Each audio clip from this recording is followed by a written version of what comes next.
Morning guys, I am out here at Dory Park this morning to show off the modified tiny Tutor that I put ailerons on.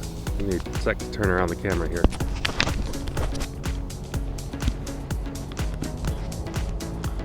Alright, so as you see, I've got a little servo. I've cut out a spot in the center of the wing and put a two-way arm on it so that it controls both the ailerons in opposite directions. And you can still remove the wing. So I've got a little servo lead extension that's plugged into the receiver on the inside so that I can just unplug the wing and take it off when I want to. So I don't have much battery on this camera this morning, so I'm going to go ahead and get started and do a maiden flight after the mod.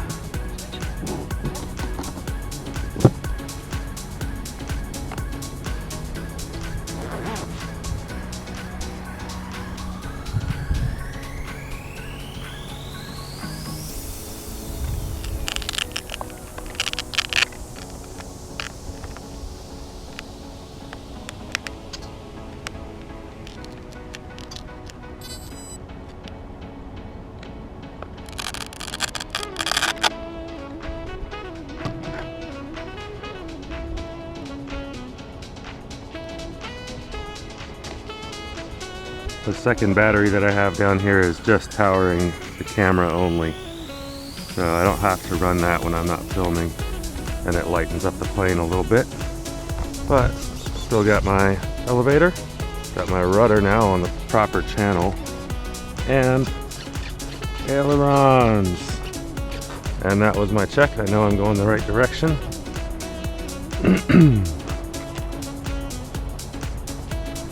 I think we'll take off away from the sun. Oh, I should check my center of gravity real quick as well. Make sure I'm not way out of balance. Beautiful. Right on the marks.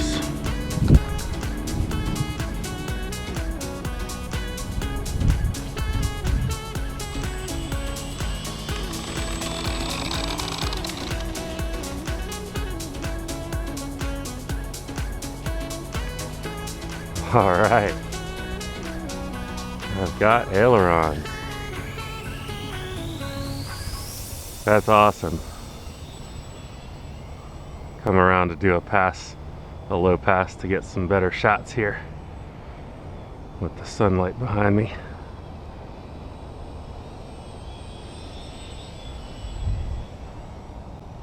It's pretty well in trim, no major issues. I might put a couple clicks here or there. Another modification that I did, and that was in programming after I added the ailerons, was to reduce the throw of the rudder. I noticed that I had a couple of crashes where I started getting wing rock because of a high angle of attack, and I would put too much rudder in to compensate, and it would just waggle back and forth and then stall out on me and crash. Whew. So what I did is reduce the throws so that it wasn't deflecting that rudder quite as far. In fact, about less than half of what it used to do. Still getting a little wing rock there, but not too bad.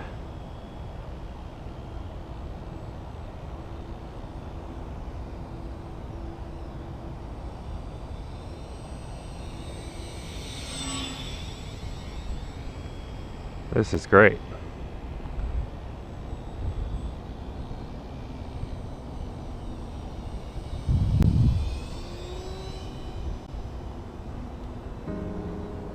Woo-wee! I started that roll with aileron only, and it was getting a little sluggish compared to what I was expecting. And so I added rudder, and it fluttered way over there, so.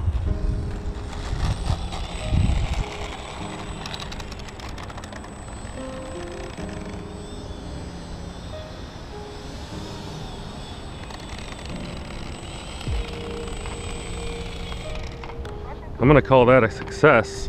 I am gonna increase the throws on the ailerons a little bit, and I think further decrease the throws on the rudder. And I'll do that in programming real quick here in my mixes. I'm using a Radiomaster TX16S, which is a great radio. It was a pretty steep learning curve for me when I got into the hobby, learning how to program all this stuff, but I watched just dozens and dozens of hours of YouTube videos and kind of got up to speed enough to do the programming that I need to do. There's still way more capability in this radio that I am not even sure how to use. But what I'm doing here is I'm changing the weight of that channel for the ailerons. It's currently at 30%, which means that the servo is only going 30% of the throw that it's capable of doing.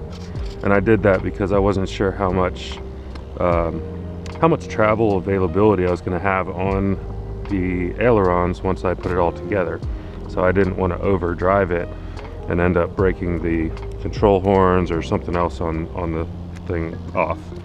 So what I'm going to do is hold aileron in and start increasing that weight value, and you'll see those ailerons are getting pushed a little further out. So I would say that's about where I want to be. It's about 40%. That's pretty good. And now I'm going to do the opposite in the rudder channel, which is currently at 75% throw. So I'm going to reduce that way back to 50.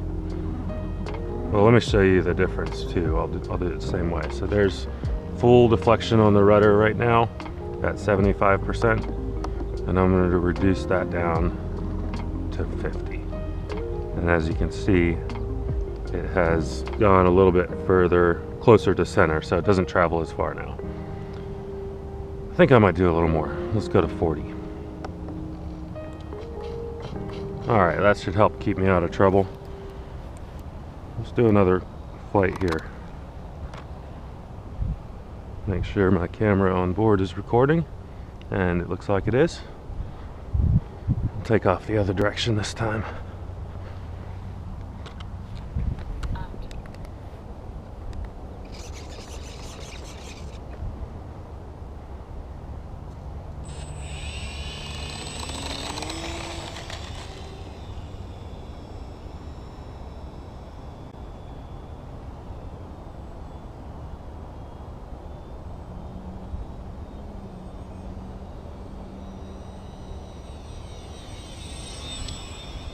This is feeling pretty good, I gotta say. I need a little trim in my elevator, I think.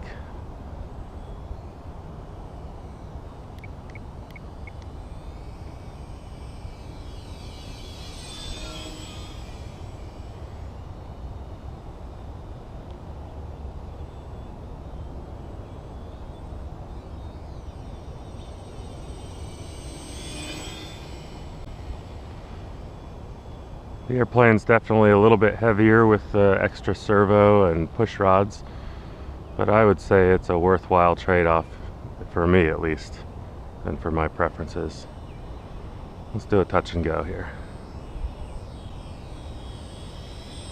Maybe not. Got a little offline.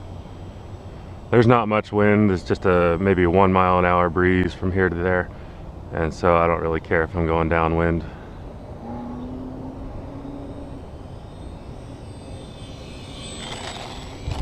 Okay, well that was not exactly on the runway.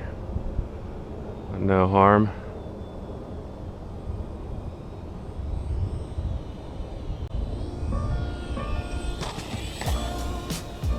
That was a bounce and go there.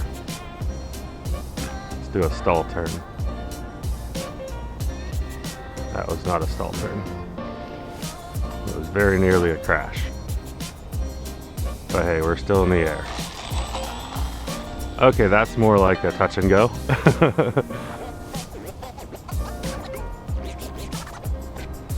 I will say, maybe it's just all the weight on the airplane. The airplane's not very forgiving under high angles of attack.